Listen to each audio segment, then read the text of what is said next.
Graças e paz a todos meus amados irmãos que nos assistem. Dê o seu like aí, se inscreva em nosso canal, pb.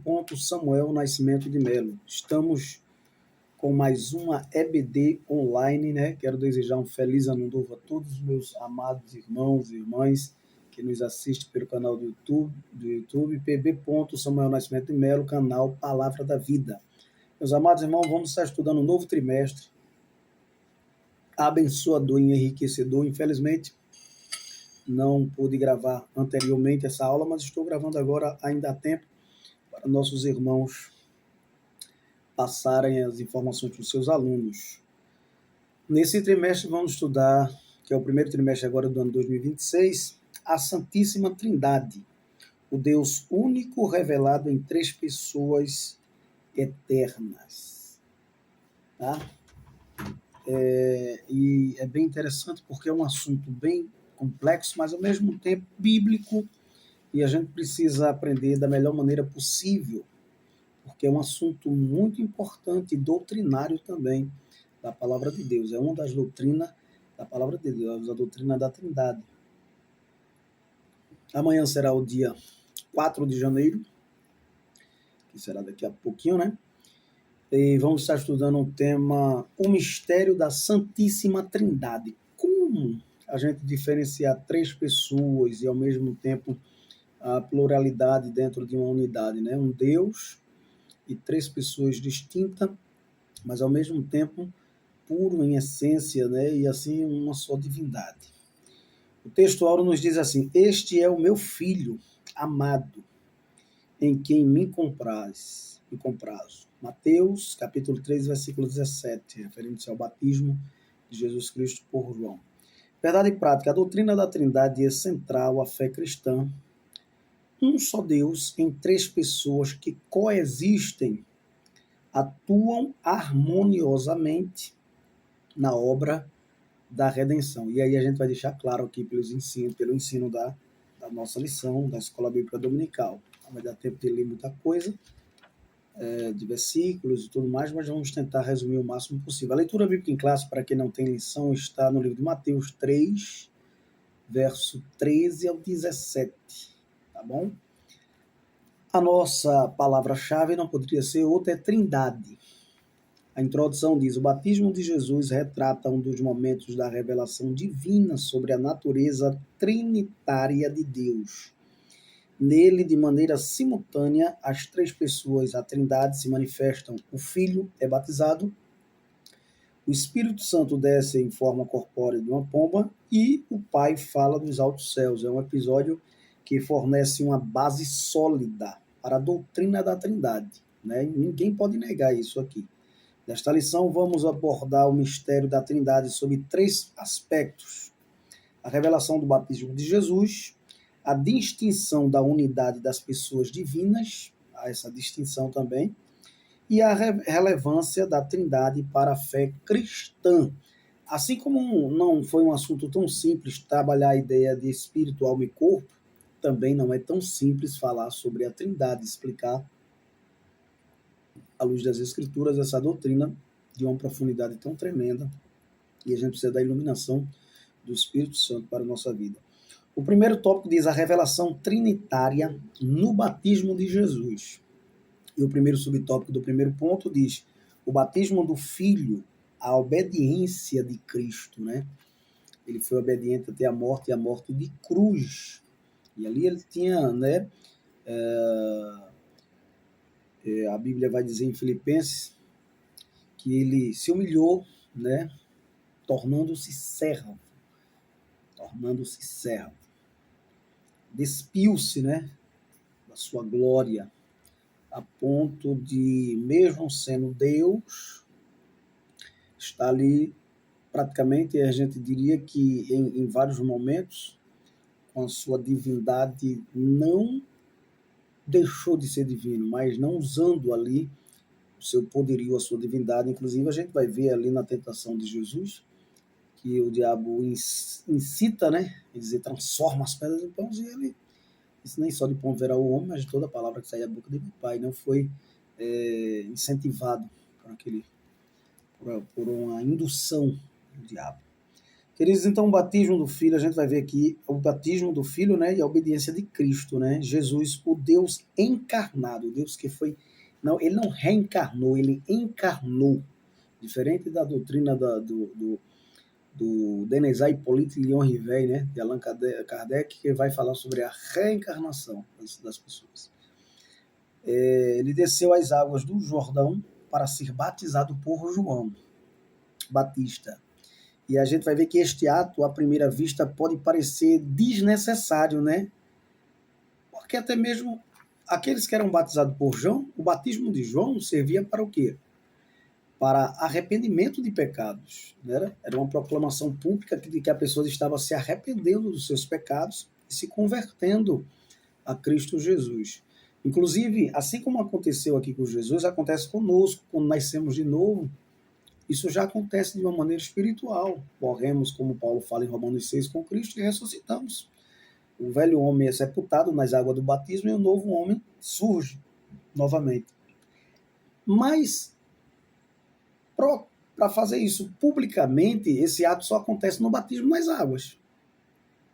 Ele acontece de uma forma espiritual, assim que a gente aceita Jesus, já somos imersos no corpo de Cristo, conforme Coríntios capítulo 12, versículo 13, né, que é o primeiro batismo pelo Espírito Santo, segundo o nosso, em memória, pastor Antônio Gilberto, né, ele vai dizer que é o primeiro batismo, que é o batismo pelo Espírito Santo, ou seja, somos inseridos no corpo de Cristo pelo Espírito Santo, certo? Mas isso aí só vai ser visto publicamente no batismo nas águas.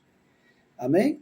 E aí com Jesus não foi diferente, apesar de Jesus não ter pecado, o profeta Isaías vai dizer que ele levaria sobre si todos os nossos pecados, nossas dores, enfermidades, e aí como modelo e para cumprimento das escrituras, como ele mesmo vai dizer a João, João vai dizer, não, tu que deveria me batizar, mas eu deveria ser batizado por ti, mas tu vem a mim, para que se cumpra as escrituras. Né? Então o que acontece? Contudo ele disse, deixa porque agora, porque assim nos convém cumprir toda a justiça. A justiça. Amém? Ali estava um símbolo de que os nossos pecados iam estar sobre ele. Então era necessário que acontecesse isso. Jesus não precisava ser batizado, né? Obviamente. Como uma forma de expressar arrependimento de quê? Ele nunca pecou. Mas aí ele estava levando sobre si os nossos pecados, as nossas enfermidades. Todos os nossos pecados sobre si. Então, contudo, ele submeteu-se a essa tradição judaica, associando-se à condição dos pecadores. Ele se fez pecadores. Se fez pecador. A Bíblia diz, e Paulo vai dizer que ele condenou o pecado no pecado. Né? Em carne ali, em questão de um sentido frágil da coisa, falando da questão, se fez pecador e condenou o pecado no pecado. Né? É uma comparação que Paulo faz também. Então, contudo, assim o batismo de Jesus é um gesto de identificação com a humanidade pecadora e uma atitude de obediência ao plano redentor do Pai. Esse é o início visível, melhor dizendo, da missão messiânica que culminaria na cruz do Calvário. O Emmanuel, agora Deus entre os homens, se faz pecador, se faz pecado e vence o pecado no pecado. Amém?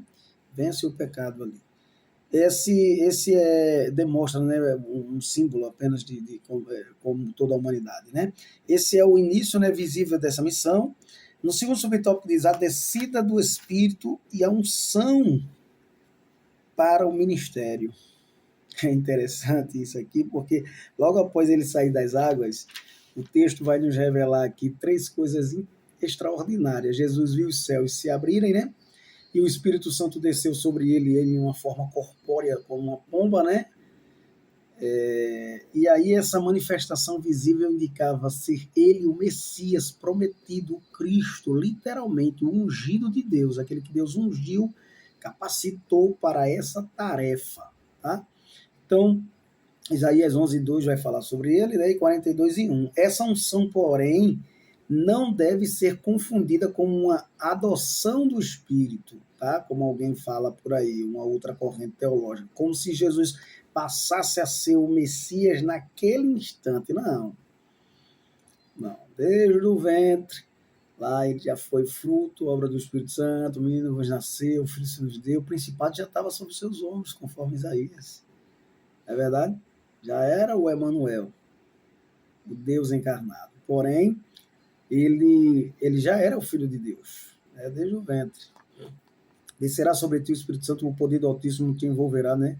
Já era fruto do Espírito Santo ali, Filho de Deus. Portanto, a vinda do Espírito sobre Jesus na ocasião do batismo representa a sua unção pública e visível, para que todos vissem, né, a confirmação do ministério do ministério de Jesus Cristo, tá? Marcando o início de seu ministério aqui, ó, terreno, e capacitando para cumprir a missão, que não era uma missão simples, foi a maior missão da história de todos os tempos, né? A missão redentora, tá certo? Então, para cumprir a missão redentora, conforme as profecias messiânicas, Isaías 61, 1 e 2, né? O Espírito do Senhor Jeová está sobre mim, porque o Senhor me ungiu, não é verdade? Então, tudo isso aí se cumpre. Aí, naquele momento batismal, Lucas 4,18, quando ele lê as Escrituras, diz: hoje se cumpre essas palavras, não é verdade? Mas a proclamação dela já foi lá no batismo, tá certo? Então, o terceiro subtópico, a voz do Pai e a aprovação celestial. E aí vem a aprovação do ministério de Jesus na Terra pelo próprio Pai. Quando Jesus lá na frente vai dizer que é filho de Deus, o Pai já tinha dito isso publicamente diante de todos. Tá certo? Não foi feito esses que aparecem por aí dizendo que é Jesus, que é o Filho de Deus, que é Jesus, e não tem nenhuma prova, certo? Não tem nenhuma essência, não tem nenhuma característica disso, profecia e o próprio Deus se revelar aqui como se revelou a própria voz de Deus. Por fim, uma voz audível, né, do céu proclama: este é, não é este será, ou este vai, não, este é o meu filho amado, tá? Em quem me compraz, aquele de quem eu tenho prazer de chamar de meu filho. Esse menino me dá prazer, tá? Trata-se de uma declaração solene e pública do Pai, que não apenas confirma a identidade messiânica do Filho, né, mas também a divindade de Jesus. Porque ser filho ali na cultura judaica era a ideia de ser igual ao Pai. Não tinha diferença nenhuma. E ele é a imagem expressa de Deus, conforme o escritor dos Hebreus. Então ele vem humanamente mostrando quem é Deus. A imagem expressa. Né? Na cultura lá romana, quando se pegava o carimbo do imperador, se colocava numa argila, a mesma imagem daquele imperador. Então, essa afirmação remete a mensagens messiânicas e proféticas de que Jesus é o Filho eterno.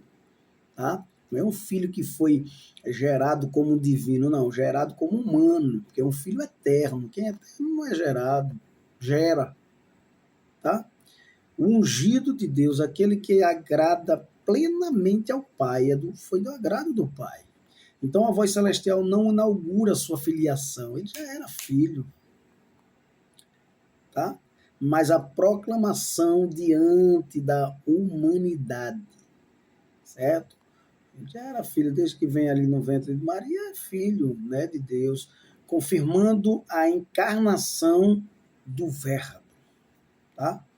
Então, desse modo, a voz de Deus no batismo autentica não somente a missão redentora de Jesus, mas ainda demonstra sua filiação divina. Tá? Filho de Deus. Tá bom? Ele é o filho em quem o Pai tem completo prazer de chamar de filho, né? Como eu já falei do início. Então, queridos, no segundo subtópico nos diz assim: é importante também a gente saber que esse Deus, ele é um Deus trino, ou seja, isto é, 3 em 1. Ele é um Deus, um único Deus, mas que se revela em 3 pessoas. Tá bom? Então, a distinção, segundo tópico, a distinção e a unidade das pessoas divinas. Por exemplo, unidade e distinção pessoal. A gente vai observar que a doutrina da Trindade afirma que Deus é um só em essência. Tá? Ousia, do grego, né? A palavra ousia. Mas subsistem 3 pessoas distintas, hipostases, certo? Do grego. A obra da redenção, por exemplo, é trinitária. Se a gente vai ver, quando você analisa a obra da redenção, ela é trinitária. certo? Em sua essência, o Pai ele planeja e elege, conforme Efésios 1:4. O Filho executa a obra expiatória, conforme João 3,16, porque Deus amou o mundo, que deu seu Filho para que todo aquele que nele não pereça, mas tenha vida eterna. Tá? E o Espírito Santo, ele aplica os benefícios dessa salvação, conforme Tito 3:5 e Romanos 8:16. Assim, queridos, a unidade divina, longe de contradizer a Trindade, é enriquecida por ela, revelando um Deus que é trino em pessoas. O Deus bíblico, ele não é uma unidade absoluta, monolítica ou impessoal. Não é um ser que não se relaciona com a gente, não, com a sua criatura. Ele é um ser que se relaciona, certo? E subsiste em 3 pessoas, mas sim uma unidade composta de dinâmica eternamente e subsistente em 3 pessoas distintas, que é o Pai, é o Filho e é o Espírito Santo. Como pessoa, a gente pode dizer assim, declarar assim. Então, no segundo subtópico do segundo ponto vai dizer a pluralidade na unidade. Ou seja, no Antigo Testamento, alguém pode dizer, mas e no Antigo Testamento? Como é que fica essa questão? No Antigo Testamento, ele também aponta para uma pluralidade dentro da unidade divina. Você vai ver que o nome hebraico Elohim, né, plural de Eloar, né, é utilizado para designar um Deus único. Deus único de Israel. No princípio criou quem? Deus, o Elohim, né? Os céus e a terra. No texto do o sujeito aqui é Deus, que está no plural, enquanto que o verbo criou, ou bara, né? Está no singular. Indicando o quê? Indicando uma pluralidade pessoal em uma única essência divina, certo? A única essência divina tem uma unidade, uma pluralidade pessoal, certo? E a gente vai ver isso no texto de Gênesis 1:26, façamos. A gente vai ver isso no Gênesis 3:22, Gênesis 11:7, Isaías 6:8, essa pluralidade aí a gente vai ver nesses textos. Então essas passagens evidenciam que o monoteísmo do Antigo Testamento não nega a Trindade. Desçamos e confundamos, façamos, tá? Mas admite pluralidade intensa na divindade. Assim sendo, a doutrina da Trindade não contraria a unidade, em hipótese alguma, de Deus, conforme revela as Escrituras, mas ela completa e qualifica. Está lá, não tem como a gente negar. No terceiro subtópico do segundo ponto, ele diz assim, a Trindade explicitada no Novo Testamento. Como? A gente vai ver que a Trindade ela não é vista como 3 deuses, como alguns querem dizer por aí. Mas são 3 deuses, um ser com 3 cabeças. Nada disso, mas como 3 pessoas em um único Deus. É isso que as pessoas muitas vezes confundem. Então, por exemplo, na forma batismal, como é que o Senhor Jesus vai ensinar? E de batizai, o Mateus 28:19, em nome do Pai, primeira pessoa, em nome do Filho, segunda pessoa, e do Espírito Santo, terceira pessoa, distintas, tá?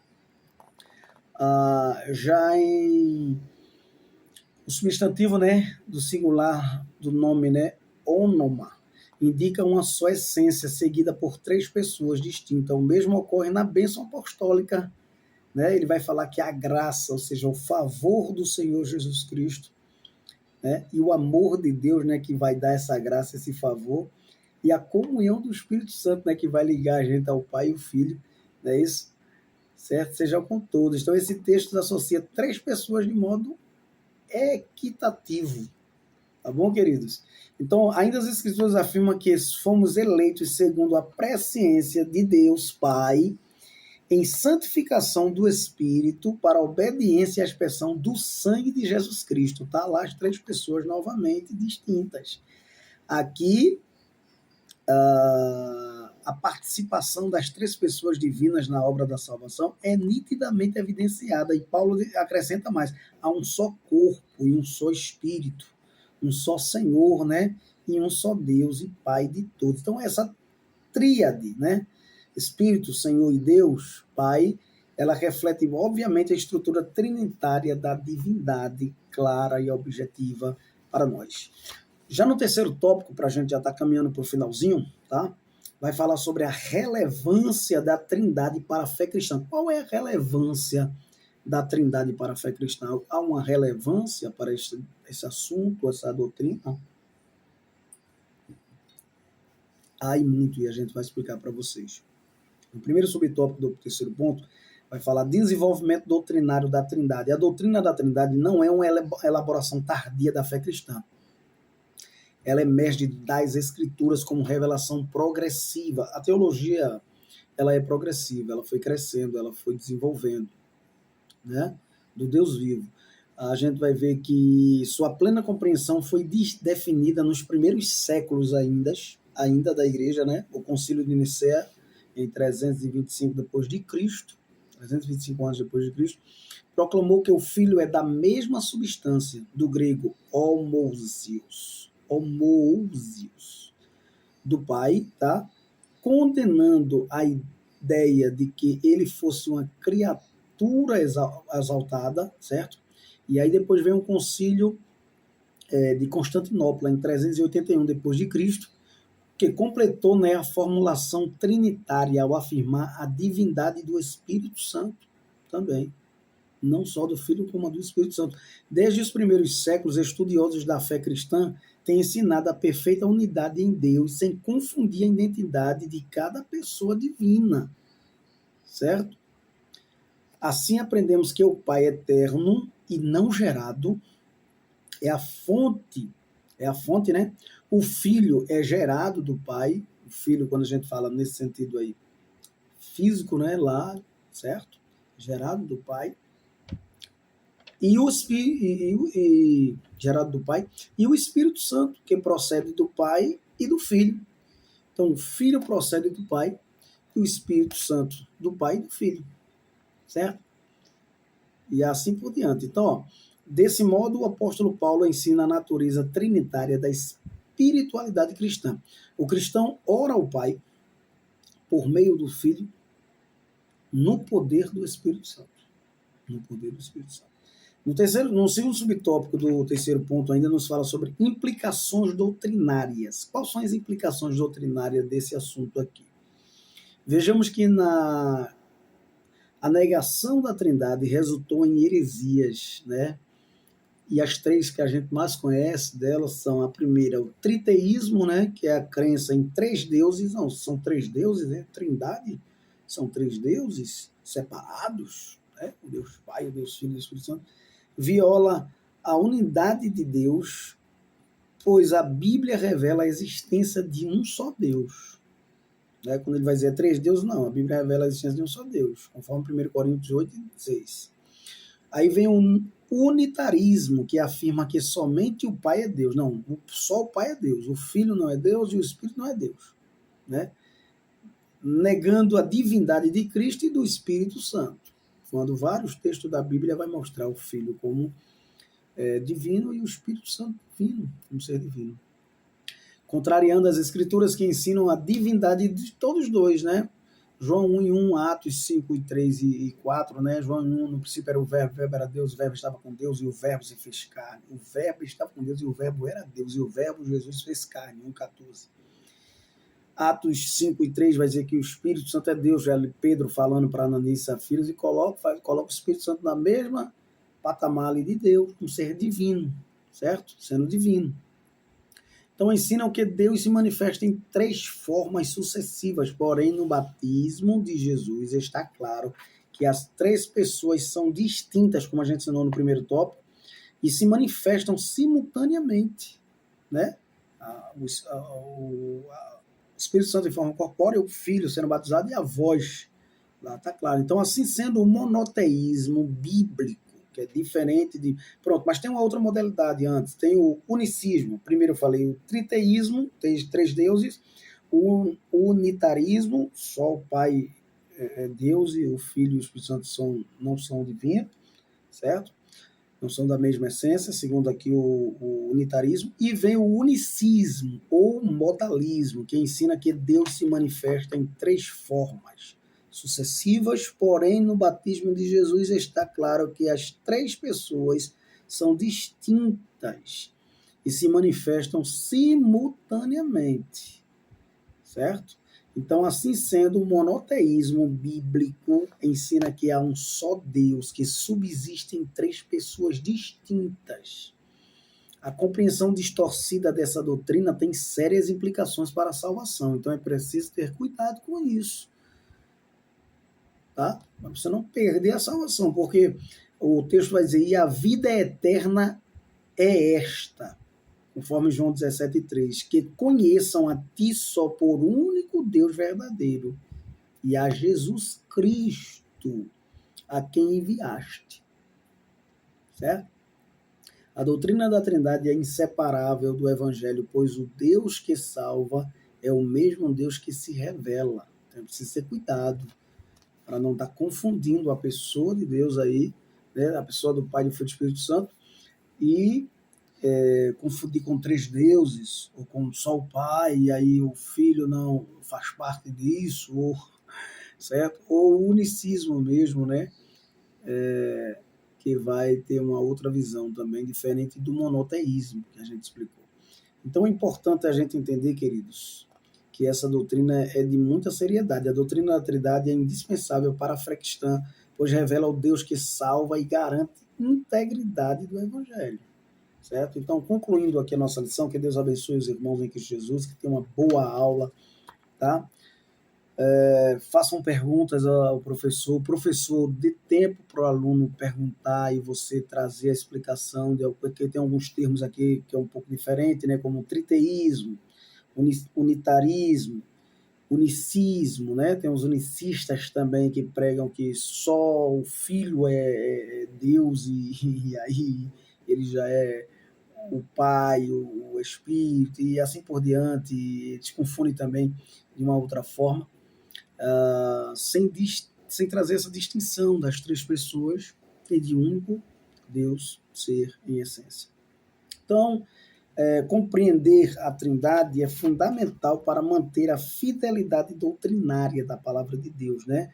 Ela não apenas protege a integridade da revelação de Deus, mas também sustenta toda a estrutura da salvação. Crer na Trindade é crer no Deus que salva e que se manifesta plenamente como Pai, Filho e Espírito Santo. Qual é o problema disso? Certo? A questão da dimensão espiritual das coisas é diferente da questão material. Três aqui, materialmente falando, é três mesmo. Três na questão espiritual lá, a gente não tem como descrever de uma maneira humana isso. Crer na Trindade é crer no Deus que salva, que se manifesta plenamente como Pai, Filho e Espírito Santo. Por isso, a doutrina da Trindade deve ser confessada, celebrada e ensinada como fundamento inegociável da fé cristã, ainda que para muitos seja muito confuso. Não, mas aprendendo, relendo, estudando a doutrina da Trindade é inseparável do Evangelho, pois o Deus que salva é o mesmo que se revela nela, através dela. Está lá nas Escrituras. Pai, Filho e Espírito Santo, está lá no batismo de Jesus. Tá? Não tem como negar. A voz está lá, o Espírito Santo em forma corpórea, o Filho está lá sendo batizado. Amém? Então, queridos, que Deus nos abençoe, que Deus nos ajude, que você tenha uma boa aula. Deus se utilize da tua vida poderosamente. E a próxima lição será de número 2, a lição O Deus Pai. E aí a gente vai trabalhar mais a pessoa do Pai, certo? E assim por diante. Depois vamos ver o Pai enviou o Filho e assim por diante. Então, que Deus nos abençoe, que Deus nos ajude. E lembre-se, só entre algum recinto se Cristo entrar com você e só converse algo se ele puder participar. O importante é que eu diminua e que ele cresça. Pai, te louvamos pela vida de cada aluno, de cada professor. Ajude a cada um, Pai, a dar uma aula extraordinária amanhã e que seja uma bênção cada escola dominical.